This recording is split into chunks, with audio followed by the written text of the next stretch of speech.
Hi, welcome to the Crafts channel. My name's Corinne Brad, and today I'd like to show you how to make a very easy drawstring bag from 2 rectangles of fabric and some piped cotton cording.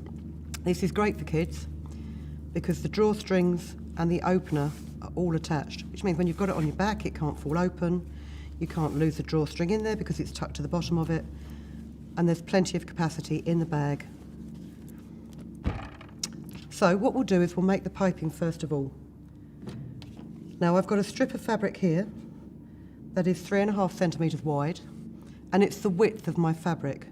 Now my fabric was 110 centimetres wide. If you're going to make this for an adult, you might want to sew 2 strips together to make a longer strap so it will actually go around your shoulders without you feeling constrained by it. And you need to fold your fabric right sides together. Turn your sewing machine on, always a mistake that I make, and just sew down one complete long seam with about a 5mm seam allowance.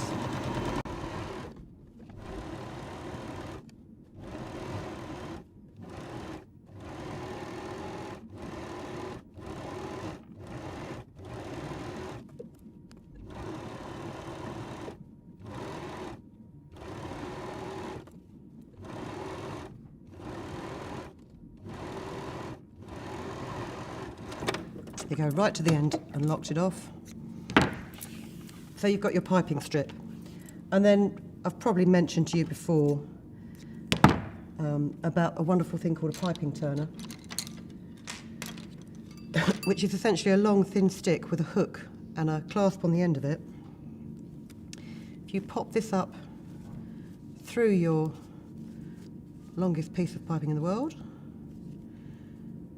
and then simply hook the little latch that's on there through the fabric and close it up so it's gripped to the fabric, and then just pull it down over the top. Once you've done this first bit where the first creases are, the rest of it will follow through really easily.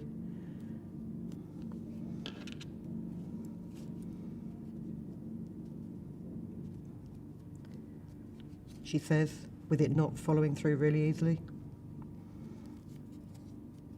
And that's the beauty of these demonstrations, because you see exactly how things don't always work out.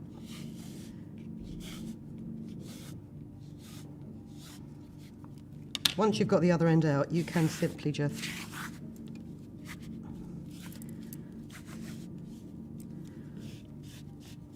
turn it all the way out.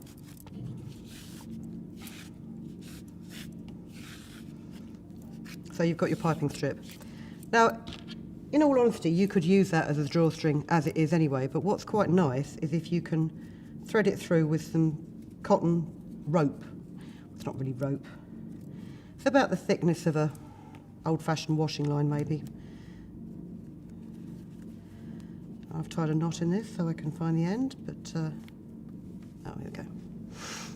Now, what I would recommend you do is you bind the end of your rope or cord with some sellotape, because that will give you something to thread, to hold on to while you're threading it through your piping. And this piping tube is quite considerably wider than the cord that you're putting through there. It makes life much, much easier.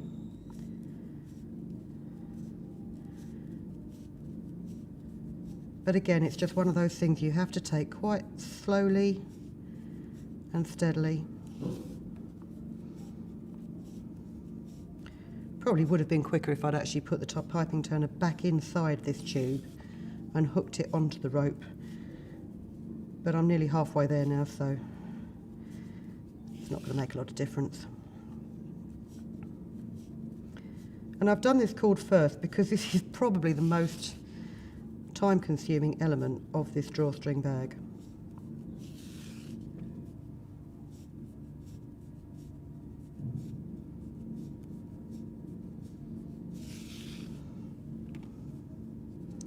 Just bear with me while I do the last foot or so.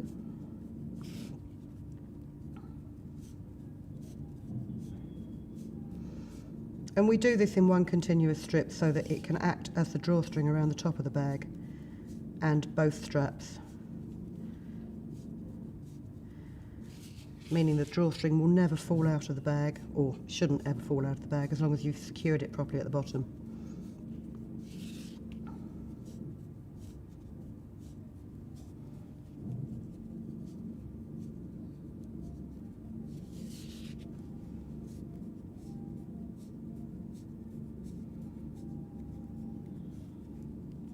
Finally, there you go. Keep yourself a couple of centimetres extra cord, because bear in mind things will stretch, and then cut the cord off at the end. And just put that to one side a minute, because you won't need it just yet. Now the bag outer is simply a rectangle of fabric. This rectangle of fabric for this child-sized bag is 33 centimetres by 66 centimetres. So if you're looking at that in inches, you're looking at about 13.5 inches by 27 inches. And what I've done previously is I've just turned under 5mm at the top and then another 2 centimetres, because this is going to form the drawstring channel of the bag. So we'll pin this just carefully, but not right up to the end, because I need to neaten the ends of the drawstring.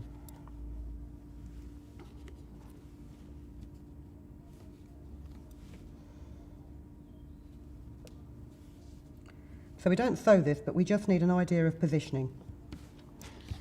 Because first of all, we need to sew this back seam. And the back seam needs to stop before the drawstring channel. And this is why you need to pin your drawstring channel first of all, so you have an idea of where to start and stop that back seam. So, right sides together, just a normal straight stitch from the pin mark down to the bottom.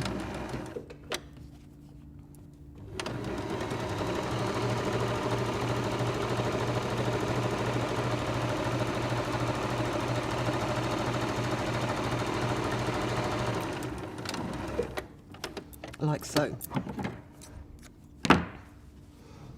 And then we open out and manipulate the fabric so that that seam that you've just sewn runs along the inside back.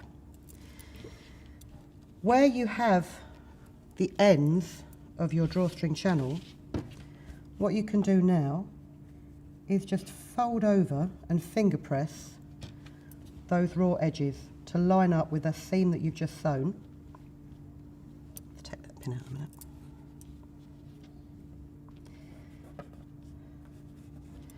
And then just use a dry glue stick, and that's all you need. You just need something to hold it in place while you stitch it. Just get rid of all these massively annoying pieces of thread that have now stuck to my fingers because of the Pritt stick. Again, you don't need enough, just enough to hold it in place, so that when you make those folds,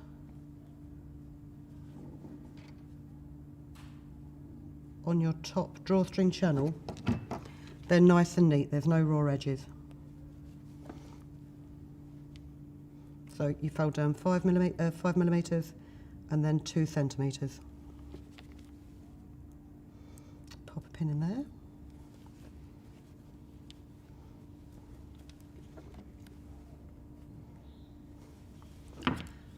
And then just stitch. I'm just going to take my accessory drawer off here. Makes life easier. Stitch close to the edge of where that 5mm fold is. And also another tip that I've realised, that On your sewing machine, where the needle position is in the centre, if you use your zigzag stitch control, it will obviously move your needle slightly to the left. And if you move it to the left, it means you can get a really nice close seam next to that fold by simply lining up the foot with the left-hand side of the fold. Rather than trying to judge it by eye, you've actually then got a proper guide.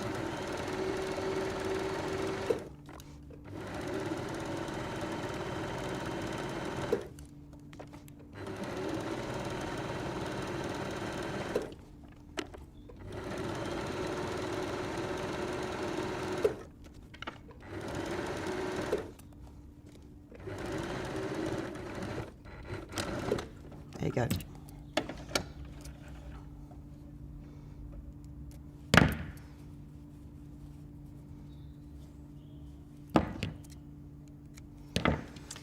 Right, now the next logical step in this bag will be to sew along the bottom seam, but before we do that we need to insert the drawstring. And before we insert the drawstring we need to make sure that when we thread it through the bag it doesn't all come apart. So what I'm going to do is I'm just going to run a few stitches over the top of the fabric and the cord to make sure that one doesn't slip out of the other.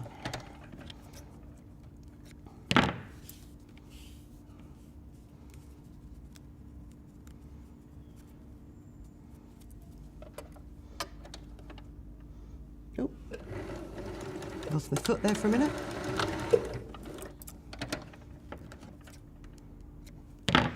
And then again, using the bound edge of the cord, this is why we leave the excess, thread the cord all the way through the drawstring channel at the top of your bag, like so.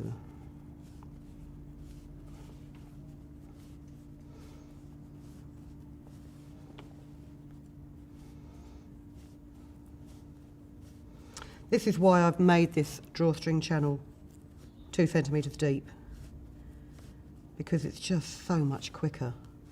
If you make something too tight, it's too fiddly, you give up halfway through, you wish you'd never started. But a thin piece of piping like this will go through a breeze.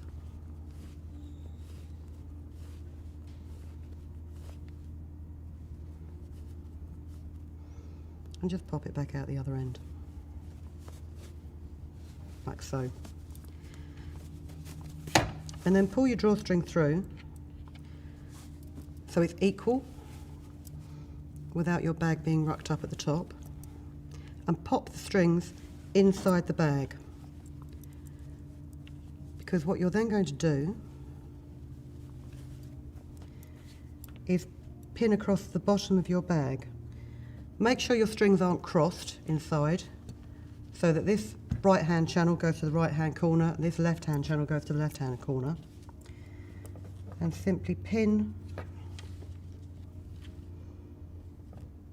the bottom of your bag and pull those strings just enough so that the fabric itself, not the selvage, not the cord, the fabric will be inside that seam, like this.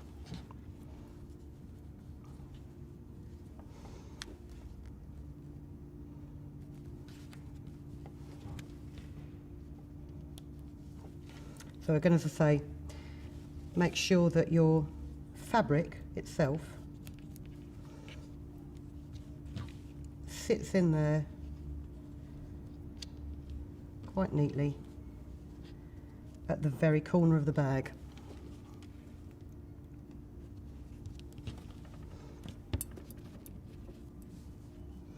And then sew across the bottom.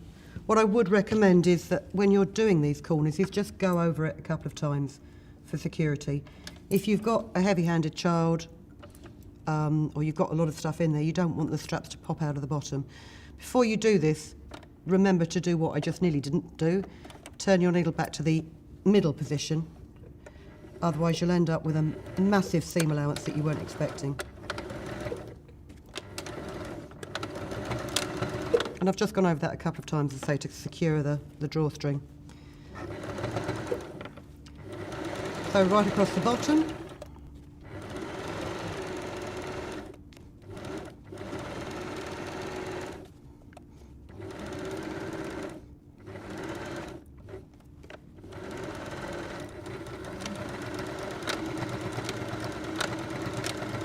There you go. And now what you can do, now they're secured, is you can trim off that excess because you don't need it anymore. Or we hope you don't need it anymore. Or depends if there's a mistake that I've made and I've forgotten to do a process, but we shouldn't have done.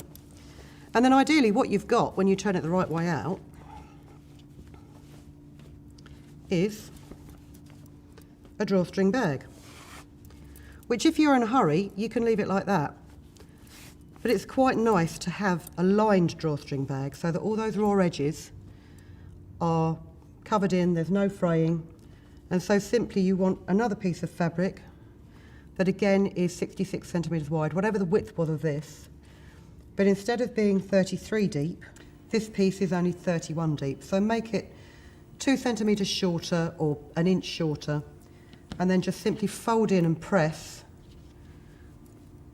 the top centimetre of this. Now we don't need to sew that, it's not going to be a channel. What we do need to do though is stitch it into a bag shape. Right sides together.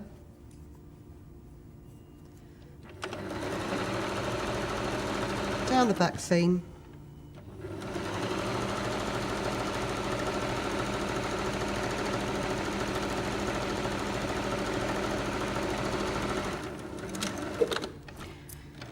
And then unusually for me, I'm going to sew right across the bottom. And normally when I do the lining for a bag, I leave a gap for turning.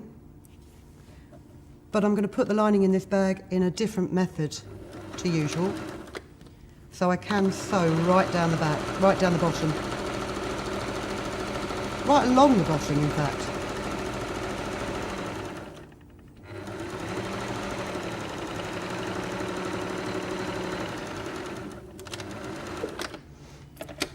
Like this. Now the reason that we turned the 1 centimetre over in the first place is so that we can just line it up to the bottom of the drawstring. So I'm going to, bottom of the drawstring channel. I'm going to turn my bag inside out again, and I'm going to slip the lining right sides out over the bag.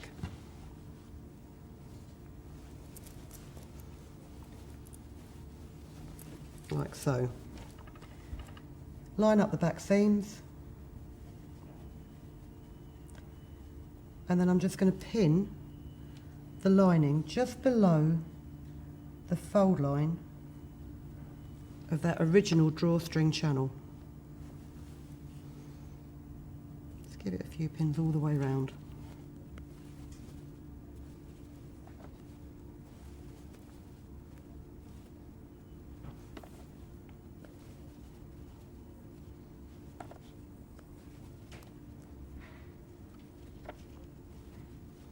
Until you get back to the beginning again.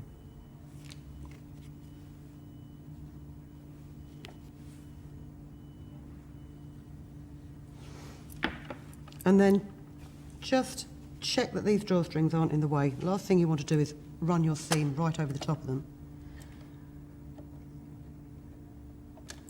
And then just top stitch this lining to the bag. And try and make it as accurate as you can, because with this line of stitching that you've already got down the bottom of the drawstring channel, if you line your foot up to that, it then means that when you turn the bag the right side out, you've got a nice parallel line of stitching around the top of the bag. Also check that you've got the correct colour thread in your bobbin and you're not still using some random colour that you forgot to change.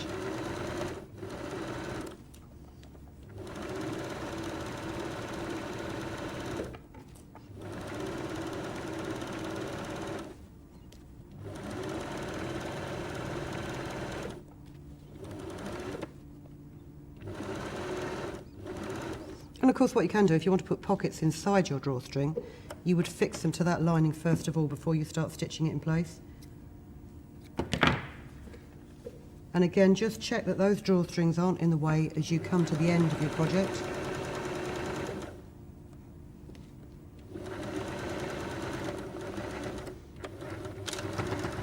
lock it back on itself for security.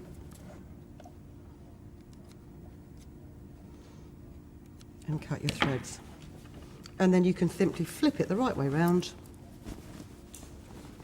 push the lining inside the bag, push the drawstrings out, tighten them and pop it on your back. So we've got a blue one for a boy, we've got the original pink one for the girl, any colour one for a Bijon Frise owner. I'd like to dedicate these bags to Ruby, little Bijon Frise that I have known.